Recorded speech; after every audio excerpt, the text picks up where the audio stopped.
Hi, Scotty. Hi. Can you tell me a little bit about what you do and what you're responsible for? Sure. I'm a funeral director, and I not only help plan and facilitate funerals, but I make sure that families are on the right path to grieving. Make sure that they understand what they're at our funeral home for. Make sure they understand what they're going to be doing. I like to get people involved, help the grieving process start while they're at the funeral home, and at least when they're leaving, they have a good idea of where they're headed.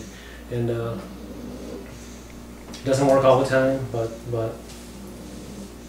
I don't think of myself as a grief professional, but I understand that a lot of what we do at the funeral home is going to determine which way an individual goes. Right. Okay. In our counseling classes, we talk a lot about the multicultural approach and how we're going to come in contact with clients from all different kind of backgrounds and education, religious beliefs. Can you give me some examples of the different ways that you have dealt with people from different backgrounds that deal with the grieving process, the funeral process? Sure. Well, it's kind of tough to get all that lumped in at once, but funeral service, we see things based upon people's economic status, their backgrounds, where they've grown up. I mean, just everything that they've done in their life kind of culminates when they come see us. And some people like to cremate, some people like to have a traditional funeral, some people donate their bodies. A lot of how they're going to grieve and begin the grieving process is sometimes determined by the choices they make with us. For example, in our area where the funeral home is, we've got a lot of hospitals and universities. We've got a lot of doctors and professors, highly educated people. You're in Ypsi, right? Correct. Okay. I'm not saying it's fact or it's science, but we see a lot of cremation out of these individuals. Not everybody, but we see a higher cremation rate out of, like I said, highly educated individuals. Another thing that comes into play with cremation is cost. It's a lot cheaper than a traditional funeral. So some families who typically would have a traditional funeral, where I'm going with this is the grieving process sometimes gets out of whack because people cremate as opposed to having a traditional funeral when that's what they're used to. Money might force their hand into simply cremating and being done with it, and people struggle with that decision. You know, there's a huge thing about seeing the body, seeing an individual, being there, seeing the casket, seeing a hole at the cemetery, seeing a hole in the ground. And when these families don't get to do that and have to go right into a direct cremation based on cost, you can see it when they're there, how they're struggling and fighting with their decision, but economically they're kind of stuck in a rock and a hard place. And we understand that, and we try to work with families and I don't want to say make the process as smooth as possible, but we try to help them along. And it's difficult sometimes because your heart goes out to them and you want them to have everything that they want, but it just doesn't always happen. I mean, I hate to put it in terms, but I can't go into a restaurant and say, hey, I want a steak, but all I can afford is a cheeseburger. Right. But two different things, but I'm kind of getting I understand what you mean. off track. But so you've got people who cremate. Typically, if that's not something they're comfortable with, they struggle with the grief process. Maybe a little more than somebody who comes in and has a traditional funeral and gets to do everything they want. So I know this is kind of all over the place, but traditional funerals, background-wise, a good example would be Catholic families. It's pretty, again, I hate to say cut and dry, but we would come in, we'd have a service, we know what we're going to do, they know what they're going to do, they're very comfortable. Everything they do at church or at the funeral home has a ritualistic meaning. It follows the ideologies of their church.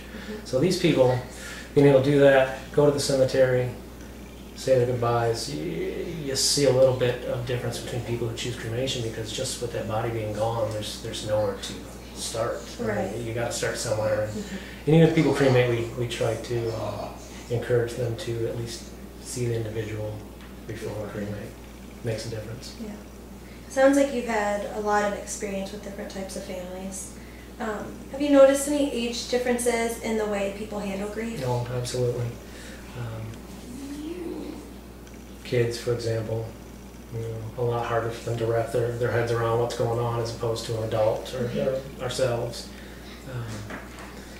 The tough thing is just because a kid can't express their emotions properly, it doesn't mean that they're not grieving the same way an adult is.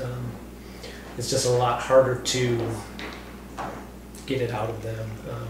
It might come out in other ways, the way they play, the way they act, the way they behave, the way they treat their friends. Ellie's Place is close by. They're very good with kids. They work very effortlessly to make this happen. They're great. Our hospice as a group, the same thing.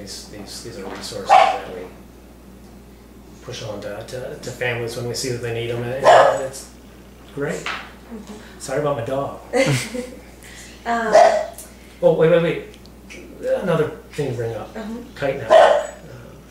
They take families, or a good example would be kids who have lost a specific family member, match them up with kids who have lost the same family member, the same family dynamic. So the kids with the more recent loss can see that actually life does go on and they can get to the point where these other kids are. So it's a great program for children and for people to know that the grieving process actually works, and they can.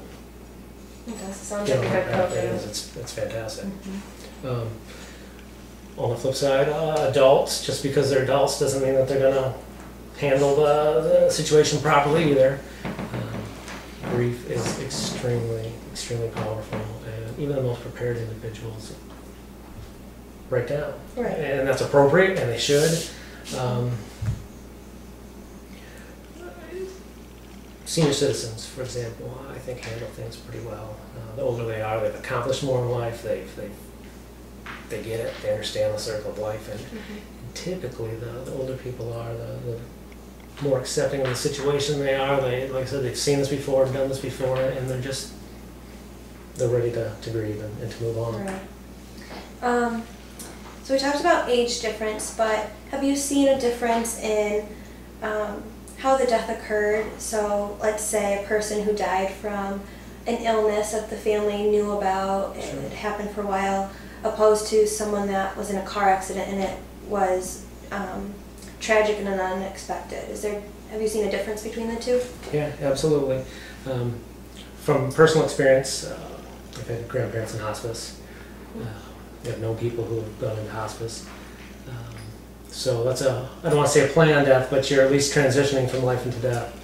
And it allows people to get their affairs in order, say goodbye, go do things, take care of business. And these families, I'm not saying that it's going to be any easier for them, because when death occurs, as much as you think you're ready, you're not. It's no fun. But at least you knew where you were headed going into it. Where when something happens quick, or it's tragic, or it's unexpected, that whole getting through denial, like you can't even believe it happened. It like stunts everything. It slows it way down and makes it just that much more difficult. I mean, the tragic death is, I would think, a lot more difficult than say somebody who's dying in the hospice. And again, not necessarily fact, but it's just what we come to see in funeral service. So I mean, everybody handles it differently, but that's the pattern. Okay. What about the age of the deceased? Someone that died fairly young, like a child, compared to someone that's maybe in their 80s, an elderly person. Is there a difference between the age of the deceased? Well, parents are supposed to go first. I mean, that's like I was saying, the circle of life has completed itself, and that makes a big difference in things. Children are not supposed to go before their parents, and fortunately we don't see that a whole lot, but when we do, it's a lot to take in, even for, I think, a person like myself. As a funeral director, I kind of pride myself on being built for this profession.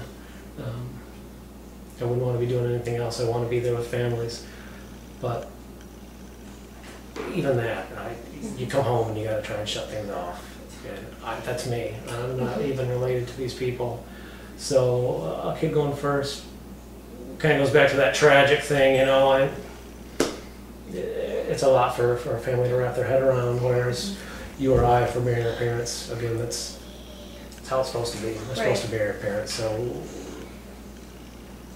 theoretically, at least in my thoughts, I think I would be more accepting of the situation and be more readily available to make myself available to grieve and get on that right path to getting to acceptance and understanding this is the way of life, or a child without some help probably isn't going to be able to make that determination on their own. They're going to need that Kite Network or hospice or Ellie's Place to help get them there. So it's a big difference.